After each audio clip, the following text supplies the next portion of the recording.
What's good, everyone? It's Zach here. Today we're going through week 1 of the NBA. Let's go. What's up, everybody? Week 1 of the NBA is complete, and it was a crazy week. Honestly, it was super interesting to see some of the storylines, different things play out. So today, the weekly recap episode. Basically, I'm going to go through my instant team reactions, game reactions, what I was stuck out to me throughout the week. We're going to go through a segment faves and flops, which I'm going to go through my favorite players or teams or stuff that happened throughout the week, and then also the flops, kind of like it kind of give me the ick a little bit, you know. And then we'll also kind of go and move through standout players, go through the rankings of players, points, rebounds, assists, the leaders, stuff like that, give my thoughts there, and then I'm going to finish in the rookie watch, kind of see how the rookies are doing this season. Kind of a weird year for rookies in that draft class, but we're going to go through that today. So instant team reactions. First up, the Cleveland Cavaliers. 4-0. They stuck out to me because they've been playing amazing together. If you guys saw the Eastern Conference preview, I was kind of down on the Cavs because I just we've seen this story before. Garland, Mitchell, Mobley, Allen. I don't know how I was feeling about it, but it seems like it's changed around. You get a new coach in there, and things are looking a little different here to start the season. Allen's one of those players that he doesn't need the ball. Mobley is really starting to take over this kind of point forward-ish role that we kind of want him to do. Garland played fantastic the other night. He's kind of been weird, but NBA players love Darius Garland. I've loved the way Garland plays, so he's a player that I think still has super high potential. And then Mitchell, of course, is just amazing. The way he can score the ball sometimes is just sensational. So it's crazy because you could say that this team has 4 all-star, I don't know, superstar, but star caliber players. Jarrett Allen's going to be amazing defensively and on the boards and do what he needs to do. He's not going to demand the ball. Mobley has flashes, and you got the guards. So this is a team that has some big potential, and honestly, it's not just the guards and the stars. It's the depth of scoring they have with Mero. Strus is even out right now, but you got 6th man of the century, Karis LeVert, playing as well. So the Cavs impressed me this first week, honestly. Next up, come on, it's the Boston Celtics, 4-0, and kind of convincingly. Peyton Pritchard is destroying teams. He just put the Bucks in their coffin the other night. Despite kind of a weird game against the Pistons, who have kind of been interesting too to me. The Celtics have looked amazing. No one's competing with them right now. And the Celtics are just getting started. Tatum has looked phenomenal. And the Celtics are they're killing people right now. So I think they're out for more of the season. I don't know. Just off the first couple games, the Celtics just look great. Speaking of the Detroit Pistons, now, bear with me. They're 0-4, but I like it. I kind of like what I'm seeing from them. Cade Cunningham has taken the leap. It looks like small sample size, but he is scoring the ball amazing. He's still really facilitating and running the offense, and you like the big guard body that he plays in. So I like what I've seen from them, and I love the scoring punch they have. I've already said it a bunch. If any team needs scorers, Denver Nuggets, go to the Pistons. They have so many players. Tim Hardaway, Beasley, Tobias Harris. And I just watch them. Fontecchio's there. I just watch them, and I'm just everyone can score. Everyone can run up and down the court. And I know they're 0-4, but really, they could be 2-2 because they should have beat Boston for sure. They just kind of blew it. But the Cade scoring punch has been great. I like Ivy. Duran's always going to do what he's going to do. So I kind of like the way the Pistons have looked, even though they're 0-4. The Orlando Magic. That's my next team in the East. 3-1. Paolo Banchero is looking like him. There's so many comparisons to the LeBron thing where, a lot of, these weird, that the ESPN stat that's oh, well, on a Tuesday night on September 14th, Paolo's the first player since Oscar Robinson to do, they just pull some random stat. He's doing these things, he's always mentioned, this is the way that LeBron was mentioned, too, with lots of little stats, and he just had a crazy near 50-point triple-double, and he smoked in the first half. He was getting numbers that players would dream to do, and he's looking sensational. The shots falling, his mid-range, he's just so methodical around, and no one can stop him. So Paolo looking great, and as I mentioned in the preview of the East, the Magic need to figure out that guard. Who's going to take the leap? I said Suggs has to shoot the freaking ball good. And to start the season, my guy Jalen Suggs is shooting the freaking lace off the ball. Like, he is really coming into that role, and that's kind of why we thought they'd move on from Fultz and kind of be like, hey, Suggs, we need you. Cole Anthony, we need you. Anthony Black, like, what do we got here? And Suggs has really provided that, so I'm impressed with that. Moving out west, come on. It's the team I was all in for, the LA Lakers. JJ Redick, they're 3-1 right now. And Anthony Davis, they're doing it. Like what I said, Anthony Davis needs to have a huge year. And, I mean, these are definitely, like, overreactions, like, just instant team reactions to, like, the first couple games. But, like, the Lakers look dangerous. D'Lo don't look so good. But Reeves is just commanding all over the court. No one can stop him the way he's a start and stop kind of player, the way he moves. And he's cooking teams right now. LeBron is looking great, being able to take more of that backseat role and trust. But then when they need him, man, you saw him take over the Kings. Like, that game was crazy. That's the LeBron we're like, we're going to miss you, man. And it was funny when Rui's like, he's like, swing the damn ball, or whatever he said. Because Rui went past him with LeBron's, like, on the ultimate heater. But anyways, the Lakers. Like, they're playing good teams. LeBron's playing team conductor. JJ Redick got these guys moving the ball, running and gunning, and finding Davis and running through Anthony Davis. And I like it. I love what I'm seeing with the Lakers. My next team out west, the Golden State Warriors. Another team I said was a dark horse. And they started 3-1.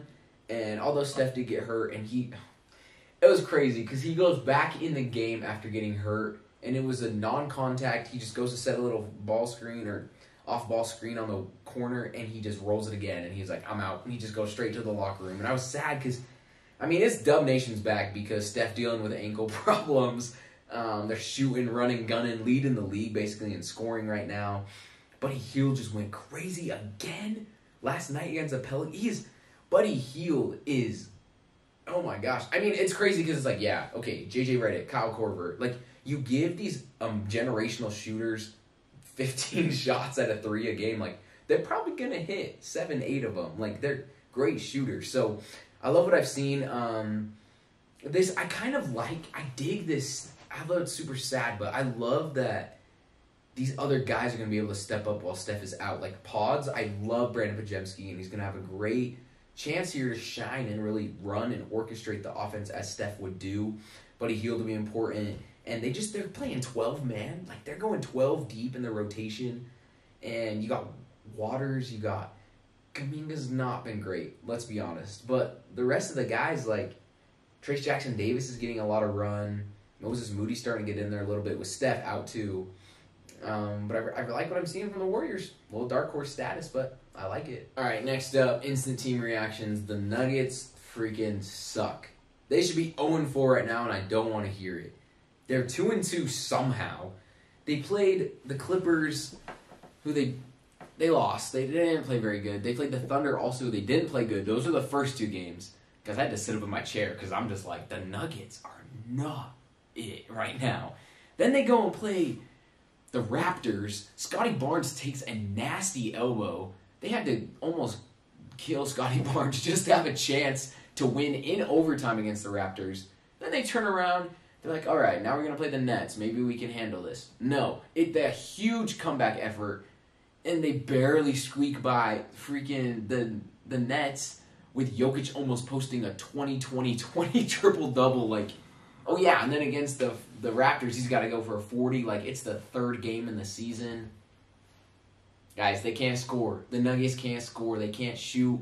This is the problem I had with them coming into the season, and it's easy to address. Like, you can go out and try to find someone, try to get something, but it's a problem right now, and they don't look good, and 4 games in, like I said, they should be 0-4. They should have lost both of those other games, so I don't know if it's panic time in Denver, but this is not going to go well, and they're not going to get out of the first round if they continue with this, so Nuggets, they're not looking good. Another, like, major overreaction, this is my last team, is the Clippers.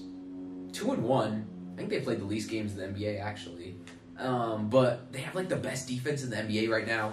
James Harden's like, I am the system again. I'm running everything through me.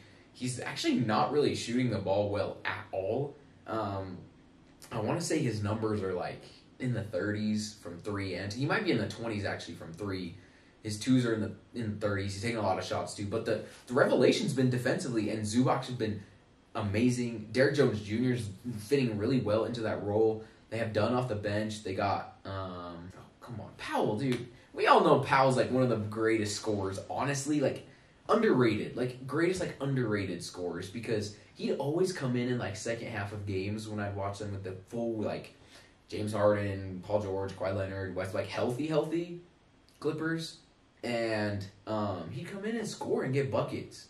The second half king. So like, it doesn't surprise me that they give him more run and more opportunities to score the ball that he can score, because that really doesn't surprise me at all. But I also want to talk about the freaking wall. That wall is crazy. I want to go because I think an NBA student section thing is crazy. The culture on the NBA is not that fun, honestly. As a fan, it's kind of boring. If we're being honest, like going to a game, it's cool to see the players, but if it's not like a playoff atmosphere or like a heated like game, like Europe blows past these games. Like those games are crazy. So I like the idea of the wall. I don't know how it's gonna be. Apparently, it caused Devin Booker and Durant to miss some free throws, but I mean, these guys can hit free throws in their sleep, like 99 out of 100. So like, I don't know, but the wall, it's an interesting concept. All right, moving on to the next little segment, we got faves and flops. So I'm gonna give 3 of each. It can be a team, a moment, a player, like really anything. That's just kind of like throughout the week. So we're going to start with the 3 favorites. Number 1 is my boy, my dog, Jason Tatum. He is ripping the NBA right now. He's at I think it's 29, like 6-6, 7-6 or something. His numbers are great. He is looking like a god out there. Like, he is cooking people. His shot looks a little smoother, more fluid. There's less of that little, like, hitch at the top that you see him do. And the Celtics are just running and gunning, and he is taking teams over. Like, he's had some huge first half performances. The 3 is falling like crazy right now. And you just see him. He's so methodical with the ball. Like, sometimes it's so nice to watch him, because when he's not trying to do too much like ISO hero ball stuff, he's really like gets to his spot, 1-2 spin, turn, fade. Like, he'll hit that step back, but he won't do a lot of wasted dribbles. So he's looking clean this year. I really like the trajectory that I'm seeing Tatum on this season. Second fave, probably like the biggest right now. Pat myself on the back. It's Anthony Davis. This man is destroying everyone. He's at 33 just about points per game. He's double-digit rebounds, 3 assists. He's averaging 4 blocks and steals combined a game, and they're running through him. I mentioned it with the Lakers little segment earlier, but they're running the offense through him, and that's like the best thing. Like, there's no need for the Lakers to be this super like heavy like just pick and roll, like beat it to death and death and death. Like, they have this spacing they can use. They can use these cutting, and JJ Redick's getting them to really move the ball and feature Anthony Davis. Get Anthony Davis touches where he wants the ball, and even using him in DHO and stuff like that. So I love the way that Davis is cooking, and right now, I mean, give this man an award, because he is being a world beater right now. Also, I mentioned this one earlier too, but even though they're 0-4, Cade Cunningham is making the leap, it appears. I didn't sell my Cade stock, and you probably shouldn't either, because he's at about 27, 6-7 a game, 5-7 a game. And I just like the way he's playing. Like, I really like that he's getting to his spots, but he's also not afraid to shoot. Like, sometimes you saw a lot of hesitancy with this man, like, and you didn't want him to, because he's a big guard. He just needed to show a little more confidence in his game, and I think he's taken a lot of shots this year. He's been very efficient with that as well, but he's still orchestrating up above 7 assists a game. So that's what you want to see. You want to see a player really command the team, but also be able to score when you need, and I've seen that with him. I'd like to see a little more down the stretch of games, as they've kind of lost some close ones here and there when it feels like the offense has kind of slipped and fallen off. I'm looking at their first game of the season I watched closely, and then also against the Celtics. So those kind of games, but I do like what I've seen from Cade. All right, time for the 3 flops so far of week 1, and this one, I did talk about it. So the first one's going to be the Denver Nuggets, and I don't know if it's panic time, but it's not looking great for them. Murray has not looked good. Porter has not looked good. Westbrook has not looked good. And if you have those guys, Gordon is not like gonna go get you 20 all the time. So then you just have Jokic over here, and like you already just took out 4 guys who should be putting the ball in the bucket for you. Christian Brown's no. He's not going to go do that for you. And then Julian Strawther has only taken 5 shots. He's like 3 for 5, which is great because I need him to get more minutes. Peyton Watson, of course, has flashed, but he's not going to go get you buckets. So it's Jokic, and you're just having to run this over and over and over again. That's why you're seeing 40 from Jokic or 20, 20, and 20 from Jokic. Like, this is not going to last. You need someone. And, I mean, the Westbrook acquisition was fine. I wasn't really against it, but if you're going to bring Westbrook in and expect the offensive contribution that you need, that's not going to work. You've got to have someone else at least alongside of him. That's why Westbrook Powell, that's such a good duo to bring into a game because you have Westbrook able to really bring the team together because he doesn't quit. Westbrook don't quit. He doesn't care what the score is. He will give you 100% effort. Then you have Powell that can come in and score too. So they need something else, and I don't like it. No, I don't like it right now. Next up. Oh my gosh. This is going to be kind of weird because he's basically almost leading the league in scoring and minutes and shots attempted and everything, but it's Tyrese Maxey. The Sixers haven't looked good. I understand why. No Paul George, no Embiid, but Maxey I think it's just too much load that he's having to take, which, I mean, I'm going to get it where everyone's like, yeah, he's doing literally everything playing 43 minutes a night, but listen to these numbers. He's taking 29 shots a game. He's shooting 35%. Not great efficiency from him. And I know it's tough to get around as a guard, but then you have threes, which he's been a pretty good 3-point shooter. He is 24% on threes this season. And then my other problem is he's not, and I know his supporting cast, you're bringing Yabusele, which I love, from France, but an immediate contribution is tough. So he's at 4 boards and under 4 assists a game. I know it's hard to kind of get this offense into a groove. Anyways, I mean, you got Drummond down there and Martin, and so I get it. I just wish I could see some more efficiency from Maxey being able to help the team out. But I know they're in a tough spot, so I'm not discrediting Maxey's game. I'm just saying he flopped because he's taking Kobe Bryant shots and 30 a game, 30 shots a game. 30 shots a game is just crazy. But I just want to see him be more efficient because I love Maxey, and it's flopping right now. Final flop of the week, the freaking Dwayne Wade statue. What in the world is going on with that thing? D Wade is a childhood hero for me. Him and Kobe were my oh my gosh, I love these guys. And this statue is disgusting. It's the same person that did the Dirk statue, which is sick, which I love, but no, I think I saw D Wade do a presser, and it was if it was supposed to be me, I would just stand outside the stadium and I'd be me. We don't need a statue. I'm that's not the point. We've been making statues from BC. They got statues I've seen them in person all over Italy and Paris, and we can't get something right here. This needs to be fixed. Fix it in the off season, I guess, since it's already up, but nah. This thing's disgusting. All right, now we're going to get into the standout players section. I'm just going to read through top 5 in points, rebounds, assists, and then 3-pointers made as well. Just kind of track it and see how we doing. I like this because I love to see how players are performing and see them kind of either dip off or really try to hold their game up throughout the season. So these are some of my reactions. So let's go through it. Starting out, top 5 players in points. We got Anthony Davis at 32.8. LaMelo Ball at 31.7. This actually snuck up on me because I watched the first 2 games of the Hornets closely to see LaMelo play. I liked it. He's got that swag still. But I didn't realize he was up at 31.5 a game. He's second in the NBA right now. So, okay, LaMelo.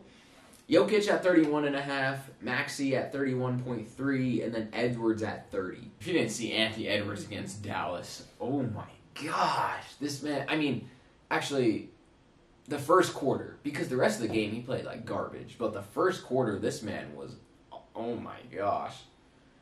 otherworldly. Like, he was crazy. So I like Sporting Cast, kind of weird in Minnesota. It's kind of weird, a weird start to the season for them, I'd also say, but we don't talk about them today. Rebound, Zubac 14, Drummond 13, Chet 13. You got Şengün, and then Ayton as well.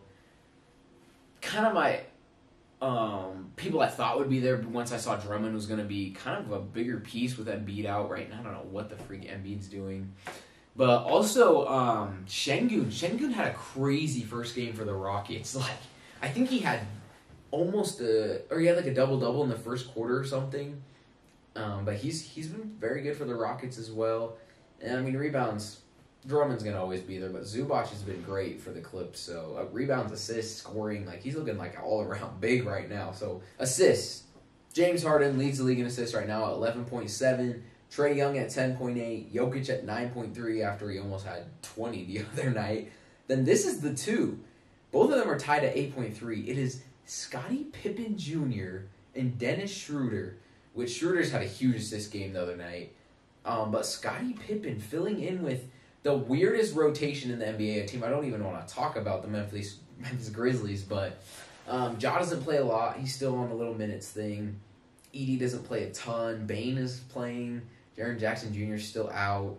But Scottie Pippen, I loved watching him in Summer League, so I was already high on him when I saw him in person, and he's just a smart, crafty guard that's not going to do too much. You see him snake in the lane, hit some stuff.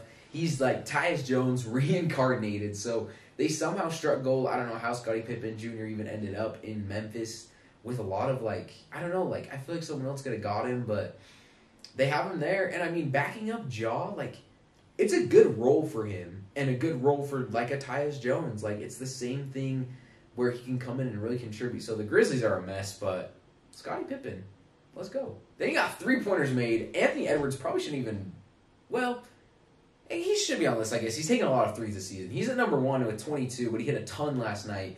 But also number 2 is Buddy Hield with 20, Jalen Green with 19, Peyton freaking Pritchard with 19, and Tatum with 18. Tatum was ahead, then he kind of fell off a little bit.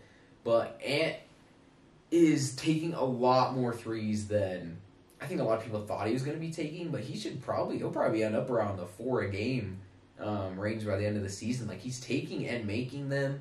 Buddy freaking Hield and the Splash Bros reincarnated. He's getting a lot of shots. And like I mentioned, you're giving a generational shooter 15 3-point attempts a game. Like, he's going to knock them down. So he's proving it. He's hit 20 this season.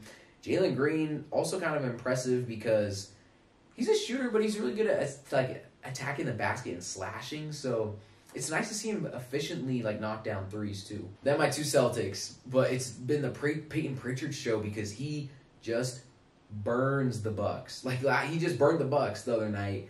But the fact he's at 19 right now is wild. And he cooked them at the end of the shot clock, too. You saw him just weave, hit that 3 at the buzzer, too. And Doc Rivers was just like, why? His face down. He's like, why do we let him touch the basketball? But probably the clutchest player at the end of the shot clock. But Tatum also being really efficient, too. So the 3-point leader is something I'll keep an eye out because I'm pretty intrigued to see who kind of wins that crown this season. Now it's time for the Rookie Watch segment, and this is, I'm not particularly, like, trying to follow just, like, Sar and Ricochet and, like, the people, like, connect, like, who you think are going to be, like, the numbers. I'm trying to go off of impact. So, like, not just players playing, like, 10 minutes, and even if they're playing 30 minutes but doing nothing, like, we don't really have that much. Most of it's in the 20 range. So these are, like, the 5 that they're basically putting up super identical stats, but these are the 5 guys that I think have had basically scoring-wise and just, like, the biggest impact so far on the season. So you have Carlton Carrington for the Wizards. Yeah, Carlton Carrington, but he's basically leading the rookies right now. He's at 8.7 points and then 2.7 in boards and assists, and he's gotten in with the Wizards in a point guard role. And, I mean, I kind of like what I'm seeing from him a little bit, little flashes here and there, but Washington's weird anyway, so yeah. Next up, probably the one, I think there's 2 guys on here that are really having an actual big impact. And this guy, Jamal Shed for the Raptors. Injuries in Toronto is giving him more run. And he's at 8.5 assists, or 8.5 points, a board, and then almost 5 dimes. And he's been Very efficient, and we already know he's a great defender. So he's been really getting into guys too. And I mean, these are like the scoring leaders as well. So Jamal Shed playing in that role as a rookie is playing pretty good right now. And then next up is Yves Missy, man. He's with the Pelicans, and I tried to watch the other day. I'm like, I mean, he's blocking shots. He's getting active. He's at 8.5 points, 6 boards, 2 dimes. And this is in super limited minutes. I think he's around the 23-minute range, I want to say. Then the last two, basically similar numbers. You have Jalen Wells for the Grizzlies, and then another kid on the Raptors is Jamison Battle. They're both at about 8, 9 points, 3 boards, and an assist. But yeah, it's weird because week 1 rookie watch, you've seen a little bit of Ricochet. I think he's at about 8 points. Sarr about 7. Not like huge impacts right now. So that's why I just wanted to highlight some players who actually, whether it's garbage time or, I mean, they're still getting 20, 25 minutes. So I like these guys. Jamal Shed is one I've really liked. And I know the backcourt is kind of weird and crowded in Toronto as well, but with Quickly out, you have Davion Mitchell stepping in, then you got Jamal Shed there, Grady Dick, so I like that. And then Missy for the Pelicans is kind of a revelation with them not having that 5, so I kind of like that fit there as well. So maybe they can blossom into something, but the rookies, it's going to be a weird year to monitor these guys. All right, that's going to do it for the week 1 recap. It was a pretty good week. Interesting storylines, some big performances. LeBron, KD is cooking out there. Anthony Davis. The stars are out, and you got players playing good. It's going to be a crazy year. The Celtics are still looking like my dominant team so far right now, so we'll see how the rest of the season kind of progresses. But, yeah, thanks for watching. Leave your thoughts, feelings, emotions, comments, all that good stuff down in the comments. Let me know what you think about week 1 of the NBA, and we'll see you guys on the next one.